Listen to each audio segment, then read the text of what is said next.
Du changement au début du mois de juillet à la tête de la gendarmerie des Yvelines, une passation de commandement dans la cour de la préfecture du département.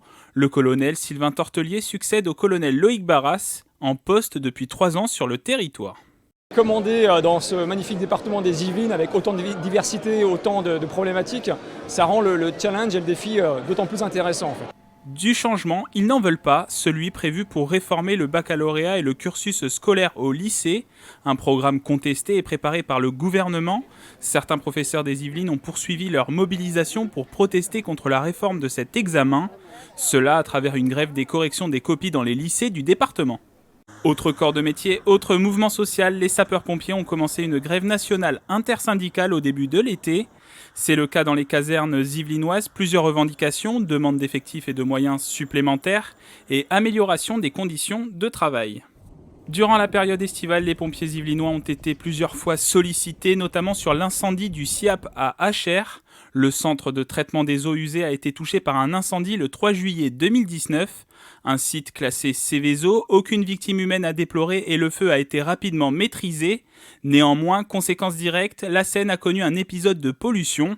3 tonnes de poissons morts ont été repêchés. Services de l'État, élus locaux, associations et riverains s'organisent autour de réunions pour lancer la résolution du problème. On gère directement les 6 premiers kilomètres qui sont à la sortie des rejets de la station d'épuration et on considère qu'il y a eu 99% de mortalité sur ces 6 kilomètres. Autre incendie, il s'est déclaré dans la soirée du 31 juillet 2019. Le toit des halles du marché de Morpas s'est embrasé. Un feu d'origine criminelle. Un temps installé au square de la Marche, les commerçants ont pu se réinstaller à côté de la structure Place Ribou au mois de septembre. Septembre sonne la rentrée des classes pour plus de 305 000 élèves yvelinois, la première rentrée scolaire pour le nouveau directeur académique Antoine Destré. Les nouveautés de ce début d'année scolaire, la mise en œuvre de la réforme du baccalauréat pour les élèves de première, avec notamment la fin des sections S, ES et L. Tous les lycées nous ont répondu vendredi, enfin même plus, c'était il y a plusieurs jours que voilà, les choses se passaient bien. Le gouvernement a aussi fait sa rentrée avec 7 priorités. La lutte contre les violences conjugales et les féminicides. Des mesures ont été prises. Un Grenelle de 3 mois a été lancé autour des associations et des services de l'État. Moi, ce que j'ai retenu de ce Grenelle, c'est prévention des violences conjugales, la prise en charge des victimes et finalement la sanction contre les auteurs.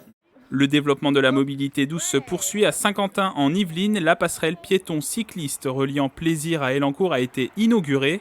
Une infrastructure permettant de passer au-dessus de la Nationale 12 et de longer la RD 30. Autre signe de ce développement, le lancement de Véligo dans l'agglomération. Ce service développé par Île-de-France Mobilité permet de louer des vélos électriques pour 40 € par mois. Le vélo dans le cœur des Yvelines. Le 28 juillet, les coureurs du Tour de France ont pris le départ de la dernière étape à Rambouillet. Le jeune Colombien Egan Bernal, maillot jaune sur le dos, a remporté cette édition à Paris. Ses supporters ont fait trembler les rues rambolitaines durant cette fin d'après-midi. L'émotion et la joie de toute une nation. Je suis très très heureux, c'est l'un des plus grands jours de ma vie. Autre émotion nationale, la tristesse de millions de Français suite au décès du 5e président de la 5e République de 1995 à 2007. Jacques Chirac s'est éteint le 26 septembre 2019 à l'âge de 86 ans. Un homme politique de droite, fondateur du RPR. Il a été notamment à l'origine de l'engagement en politique du président du département des Yvelines, Pierre Bédier. Je pense que je ne me serais sans doute pas engagé s'il n'avait pas été là. C'était une personnalité hors norme. Le 30 septembre a été décrété journée de deuil national, journée des obsèques de Jacques Chirac.